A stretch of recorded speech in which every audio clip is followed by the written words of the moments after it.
So I started the stream, Monica. It'll take 30 seconds for it to actually start playing.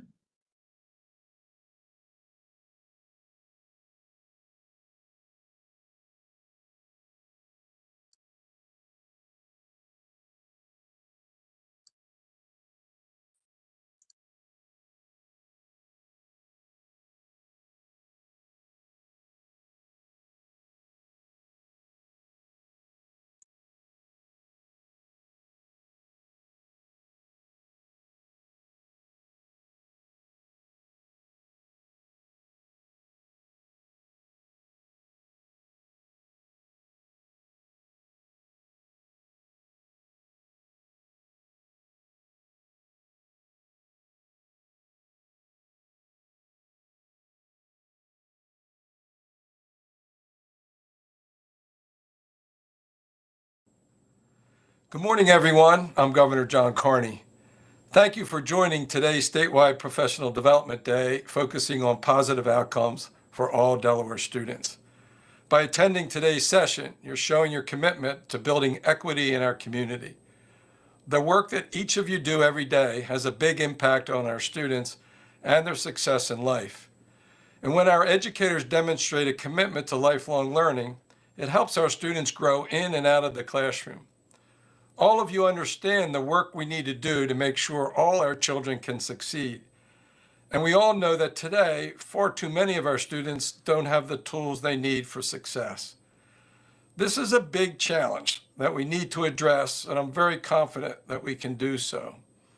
Every time I visit a school in our state, I'm inspired by the educators I meet and the good work that they're doing.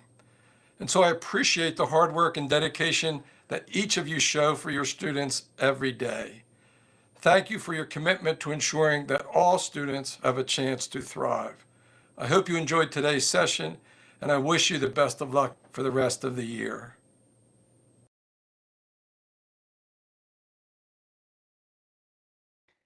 Good morning, everyone. I'm Mark Holodick, Secretary of Education. Each fall, the state chooses to focus on equity for our statewide development time because this must be the guiding focus of the work of each and every one of us. Whether we are designing a lesson, providing behavioral support, or drafting regulations, this is the lens through which every decision we make must be made. For those of you joining our other sessions today, you will have an opportunity to learn about some of the work underway at the state, in schools, and partner organizations. Equity plays a role in everything we do and every topic being covered today, from analyzing student data to addressing pediatric health inequities. In a few minutes, you'll see a video highlighting some of the work happening across the state in your schools and district offices. I'm excited about some of the partnerships underway in our state as well that are involving our students in the work, such as the collaboration with the United Way of Delaware to host summits for some of our student groups that allow for their voices to be heard. The bottom line for all of this work is that it should lead to better outcomes for our kids. And that's why we do what we do. That's why we continue to better our practices and why it's so critical to do so. Have an engaging and productive day and a wonderful weekend ahead. And thank you for all that you do for all of our kids.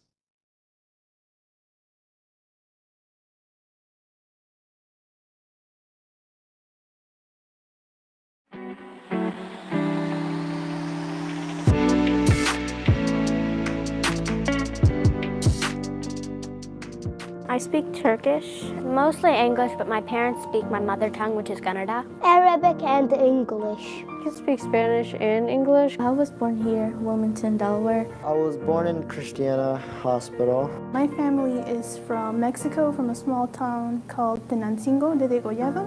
Very proud. I try to represent both countries because I am born in America, but I do come from a family that are Mexican. I can speak a little bit of Spanish. I speak a little bit of Arabic and Iraqi Arabic. Yeah, I speak Turkish, and even though me and my brothers and sister mostly speak English. My parents try to encourage us to speak Turkish more. I speak Creole. It's like a language in Africa from like Sierra Leone.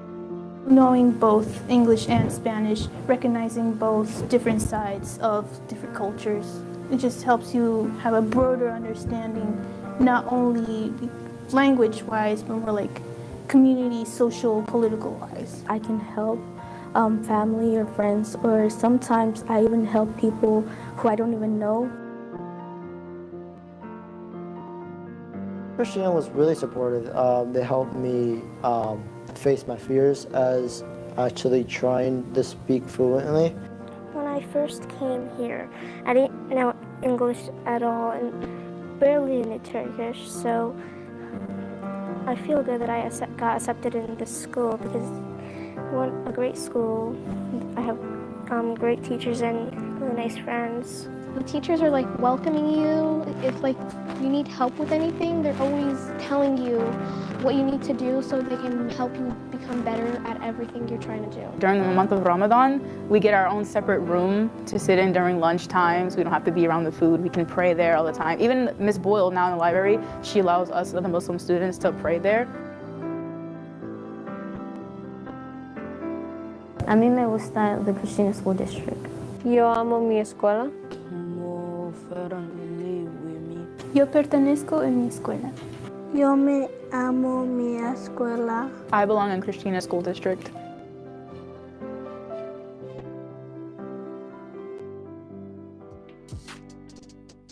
Hi, I'm Dr. Evelyn Edney, the very proud head of school at the Early College School at Delaware State University. Here, we cannot think of anything more equitable than college access to all. Our students are earning an associate's degree or up to 60 college credits while they're in high school. The early college model is about the power of place. Our students are in high school here on the beautiful campus of Delaware State University, located in the heart of our capital city, Dover, Delaware. So far, our students have amassed more than 13,000 college credits in the 9 years that we have been open, and we could not be more proud of them. We call that Hornet Pride. Catch it. There's the community component that's so important. And when we say community, it's serving the needs of not just our children, but of their guardians and their parents. My mother grew up in bilingual schools in Havana, Cuba, and she too became inspired to become a teacher. And she started off as a Spanish and Latin teacher. For her, she would always say, there's one thing that people can never take away from you, and it's your education. Doesn't matter. And so for her, education was first and foremost important, and she worked very hard to ensure that every child had an opportunity to have a solid education that really incorporated their identity. Of course, to be part of something that was her vision and mission, supporting all students, but in particular a population that didn't have a voice. Because when you don't have a voice, you are voiceless. And she was their voice.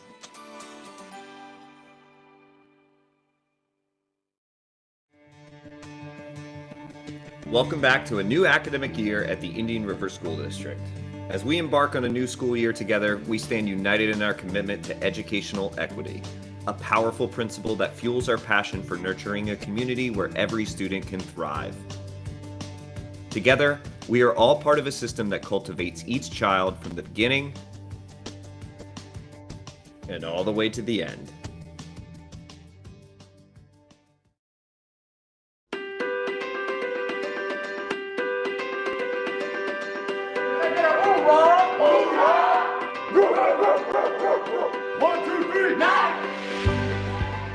For me, student voice, I think about making sure that students have a seat at the table. Being able to build relationships with them and make them feel and know that their voice is important, I think is so valuable to student voice and within our district, within our BSD community, within the culture and the climate that we want to resonate with everyone. Our partnership with Up for Learning, which again pushes that collaboration with youth and adult partnerships. This year we had a total of 3 conferences, and they were led by the students.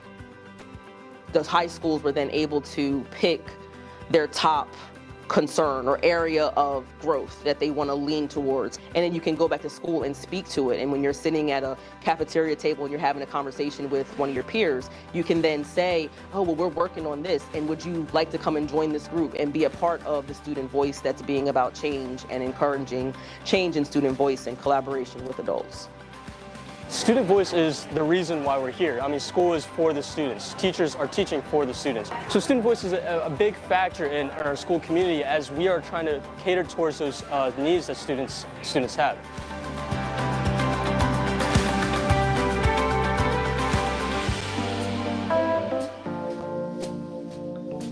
Career and Technical Education and STEM Initiatives work group focuses on engaging each learner in an equitable and high-quality education, enriching experiences and meaningful relationships so students achieve their individual career and life goals. We ensure students have access to early career experiences and successful transitions, that they are participating in high-quality coursework aligned to industry. We are strengthening communication, policies, and advocacies as we align systems to ensure equity. These agreed values guide our behavior to courageously center all initiatives, conversations, and actions around measurable goals that prioritize equity, student growth, and educator success. We practice a growth mindset for partners and ourselves by seeking opportunities to lead, offer and welcome help, and give and receive feedback. We use data transparently to challenge assumptions, to support discussions, develop routines and timelines, nurture intentional partnerships, and make decisions. We seek out, prioritize, and intentionally incorporate student, educator, and community voice. And we act as a team to support one another, reach our goals, and celebrate success. Over the past year, we have engaged in co-creating and completing an equity gap analysis tool to guide our equity strategies, policies, and procedures. We reviewed topics such as equitable student access and opportunities, culturally responsive practices, student-centered learning, family and community engagement, a diverse staff of excellent educators, and school climate. We continue to enhance opportunities for students, educators, and partners to share their voice in the designing of pathways and programs to make a more culturally competent workforce.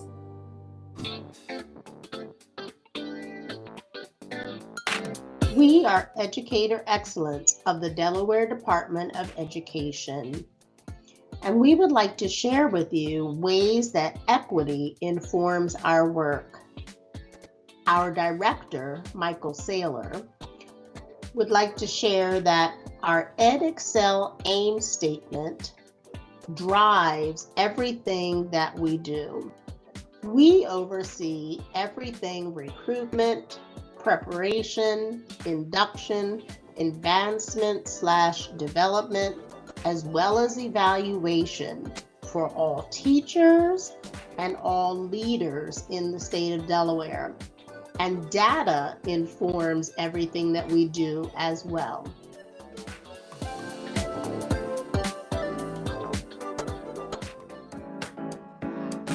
We're the Title Programs and Grant Support Team. We assist LEAs as they leverage opportunities to impact student outcomes. In our quest to raise awareness, we have taken a deep dive into equity to understand our biggest impact and influence on student outcomes. As a team, we are examining what we do and what we offer in order to influence student agency and empowerment. Students and their families are not defined by their circumstances. We encourage LEAs to reflect on how language influences their work to provide equitable opportunities for students and families. A key highlight of our equity work centers on communication, beginning with the examination of federal language. Our team is shifting from the use of deficit language to student-centered language. We are all agents of change. In our awareness of and focus on language, our goal is to influence a shift in how we communicate with, about, and for our students. Our goal is to support and influence LEAs in the way they plan, spend, and monitor the use of funds to bring the most benefit to our students.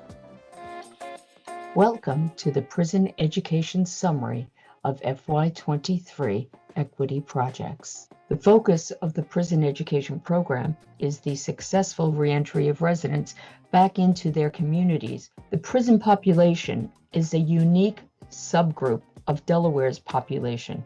It does not reflect the same proportions as the American Community Survey estimate of Delaware's age demographics. The same is true for the prison's gender, race, and ethnicity estimates. The FY23 Prison Education Program focused on student response to instructional delivery, community services awareness, and hiring staff to work with bilingual students. The outcomes from the Vaughan and Young student surveys reflected that we needed to review our purchase process for instructional materials, and that staff meetings should review student data and discuss equitable treatment of all students, that the interview process for prison education positions should include questions on diversity and equity, and that the program needs to delve deeper into the student understanding of their classroom experiences. The outcomes of the Baylor Women's Institution Survey led to an increased understanding of gaps in the services for Baylor residents exiting the prison. The SCI Prison Education Program focused on the provision of services to residents whose primary language is not English. The program was able to hire a bilingual classroom assistant conversant in both English and Spanish. Reducing returns to prison is a complicated process. The Prison Education Program is committed to providing educational and support services to all students that will lead to a successful reentry into their communities and no future returns to the criminal justice system. Hi, I'm Faye Schilling. Hi, I'm John Carwell. We are with the Delaware Department of Education's Charter School Office. Our mission is to ensure that every charter school student in Delaware has a high-quality education. Educational equity means that each child receives what they need to develop to their full academic and social potential. And one way to achieve educational equity is through school choice. It's about giving every child the opportunity to thrive and ensuring parents are active participants in their child's education.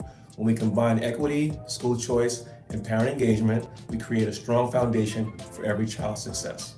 At last year's Equity Summit, I helped coordinate several sessions about Parent Camp, a transformational family, school, community engagement model designed to build connected school ecosystems of caring and supportive adults surrounding our kids. Several districts and charter schools in Delaware are currently implementing the Parent Camp model. This year's Equity Summit will feature an array of sessions to help participants develop and implement strategies to ensure that each child receives what they need to develop to their full academic and social potential. We hope to see you at this year's Equity Summit.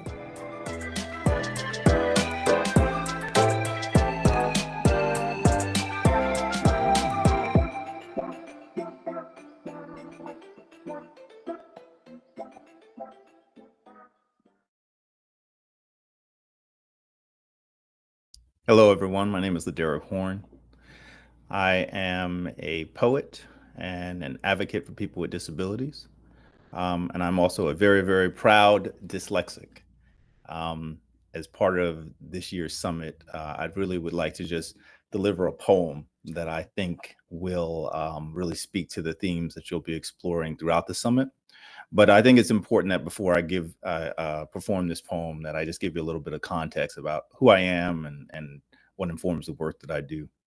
So I come to this work not as an educator, not as a parent advocate, but as a person with a disability.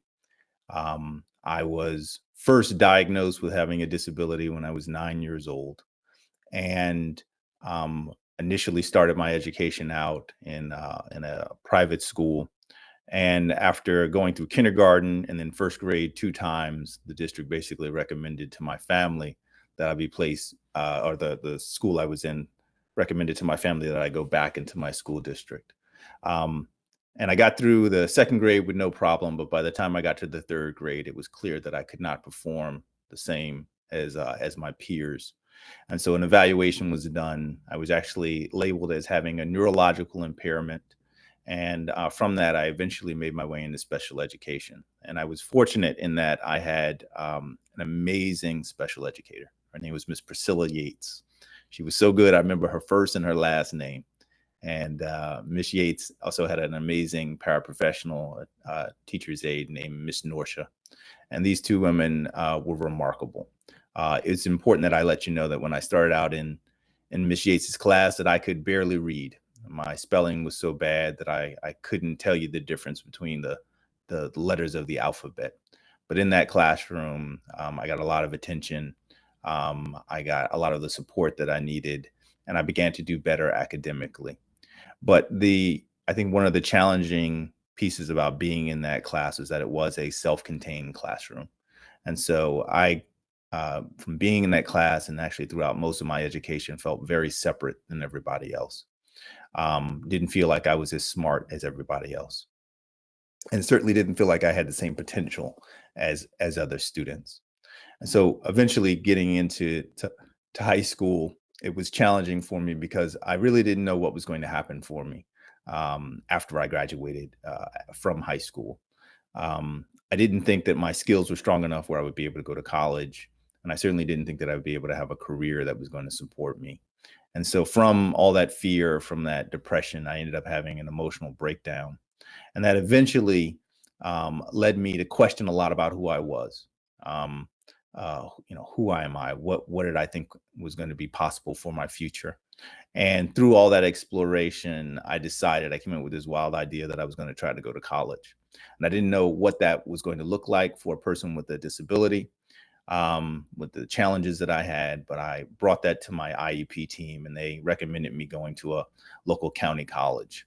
And that college was a remarkable space in part because they had a support program for students with disabilities that gave me a handful of really powerful things that I think speak to so much of what I hope that all of our students receive pre-K through 12. One was that I got a real clear understanding about how my mind works. So I know people don't oftentimes like to use the word disability. I grew up in a community where we didn't even talk about disability at all. And so I proudly refer to myself as a person with a learning disability. And I understand that what that is that I have a mind that works differently than quote unquote normal folks. But I got a real clear understanding about how my mind worked, what my challenges were. And I think the powerful part about that was that I also got an understanding about what my strengths were. And I think that's one of the things that I really fight for now in making sure that all of our students receive is a clear understanding about what their strengths and their challenges are. I think it sets them up to have a growth mindset, but it also allows them to be lifelong learners. I also, for the first time, started utilizing accommodations, little things, having extra time on my tests. I always struggled with math, but being able to utilize a calculator just made a huge difference in my life. So much so that I actually ended up becoming a mathematics major. And eventually, at the end of my education, ended up graduating with a degree in mathematics. But I also realized, I remember having a conversation with one of my counselors and she making it very clear to me after looking through all of my documentation. She helped me to understand that, yes, it was clear that I had real challenges with spelling, but I could still write, that if I could just open myself up to the idea of writing and being a writer, we would deal with the spelling later on. And I remember after having that conversation, waking up in the middle of the night and writing my first poems. And I think one of the things that also made a huge difference in my life was that in that program, it was the first time that I really got a sense of being connected to a community of people who had challenges similar to my own. Now, prior to this, I had been in classrooms with other students who had disabilities, but we really didn't have community. And I think one of the real key pieces for many folks with disabilities is feeling like we're in our schools and really a part of our schools, that we're fully included, that we are, that our voices matter. Oftentimes when it comes to students being placed in a position of leadership within a school, particularly when it comes to informing how the school is maybe governed, or maybe a school council. It's rare that we turn to students with disabilities to really see what their opinions are. But I think it's an important part of equity is that we give voice to all students, to all groups within our schools, even some of the students who we may think of as being the most challenged. And so I was fortunate that I got through this county college. It took me 5 years. They call them 2-year schools. I don't know, nobody gets out of there in 2 years. It took me 5 years. But I eventually went on and earned a degree at New Jersey City University. Ended up getting a degree in mathematics. And right out of college, I began working just in different initiatives to help improve the lives of young people with disabilities. I discovered I was a poet in college, and I've made sure that with all the work that I do to help make the world a better place for folks with disabilities, that I incorporate poetry in that work. And so I want to share, as I close out and you all move to the rest of your day, I'd like to share a poem that I wrote actually in 2020, when I was at home during the pandemic, like many of us, trying to adjust to this new normal. And 2020 was important because, one, it was the 30th anniversary of the Americans with Disabilities Act. And so I was reflecting on that law and the way that it affected my life. But it was also a time when our entire nation was really dealing with, seeing the deaths of George Floyd, Ahmaud Arbery, and these cries for social justice. And so I sat down and I wrote this piece that really sort of does a lot. One, it tries to celebrate the diversity of the disability community, but also our strengths. And then it's also me trying to situate myself within these two worlds of being a person of color as well as a person with a disability. So this is the poem, Until Every Barrier Falls. And if you like it, I'd encourage you to check out my YouTube channel. We created an amazing video for the poem that actually pulls from disability rights movement footage. And this is it. This is for the ones who would not be trapped behind exclusion's shameful wall. And this is for the ones who will continue to push until every barrier falls. This is for every wounded warrior who came home and challenged our grateful nation to elevate its expectations. This is for the ones who blocked the buses, sat in the sit-ins, and crawled to the Capitol. This is for the marchers, the protesters, those adapt angels with wheelchair wings who troubled the waters of their time so that this generation might live in a more inclusive now. As I write this, all over America, monuments are falling, and only questions stand atop each empty pedestal. As I recite this, I hope an artist is listening and will respond with marble and bronze. But until then, Ed Roberts, Judy Heumann, this poem is for you. Let each line chase the light in your smiles and trace the contours of your commitments. Let these words salute those dedicated to the ideals that equality sprouts from the branch of equity. Independence is a flower that grows from access, and freedom is rooted in the soil of advocacy. This is for the ones who have embraced the reality that humanity is both fragile and mighty. And when we ask for help, it is not a sign of weakness, but instead is an indication of our determination. However you navigate, it is legit. This is for those who read with their eyes, ears, and fingertips. This is for the minds that dance in details, and for the wide-eyed ones who remake the world with every thought they think. We are the river of innovation from which the whole world drinks. And who am I? I am a lover of words, left heartbroken by every spelling test. In school, my desk was in a classroom at the end of the hall, So this poem is for me too. Within me is the meeting of two movements. I am Black and blue. My disability is hidden, and I am the descendant of those who could not hide. I am your neighbor, your countryman, one of the poets our nation has produced. And here is what I know to be true. This world is not enough. And if this here is what we call normal, I say, let's be different.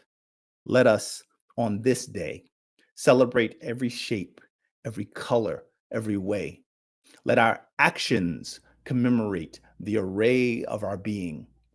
Build a future in service of the multitude, and let this century be the wilderness from which our better selves are born. Thank you.